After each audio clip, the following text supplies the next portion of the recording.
My first advice to you would be the next time you want to take a holiday, go to Sri Lanka. I'm serious. Please go to Sri Lanka. I say this to all of you. Mix with the normal person in Sri Lanka and ask them, what do you think about India? And I can tell you, you will feel yourself grow with that answer. That for the average Sri Lankan, when the world had turned its back on Sri Lanka, when they could not get, I have myself been in Colombo, and there was a petrol shortage. People were pushing their cars to the petrol bunk to get petrol and fuel up. And there were queues of kilometers doing this. The country was running out of food. It couldn't get essential commodities.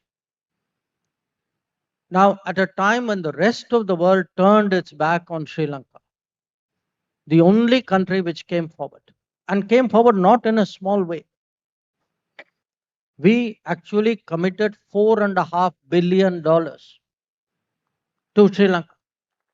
And just to give you a reference point, they negotiated for a long time with IMF, which, by the way, should have been the where the help should have come from.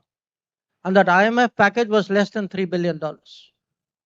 So what we did immediately, quickly, efficiently was 50% bigger than what the IMF did, and no other country came close. So I think this idea that somewhere neighbors are turning against us, uh, we are failing. We need to have more confidence in ourselves. Now, having said that, there are two realities which we also must recognize.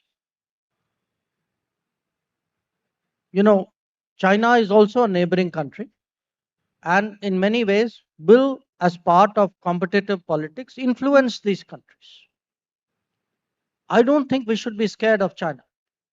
I think we should say, okay, global politics is a competitive game. You do your best, I will do my best.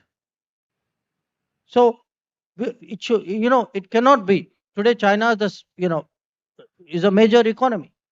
It will deploy resources. It will try and shape things in China's way. Why should we expect otherwise? But the answer to that is not to complain that China is doing it. Answer is, okay, if you're doing it, let me do better than you.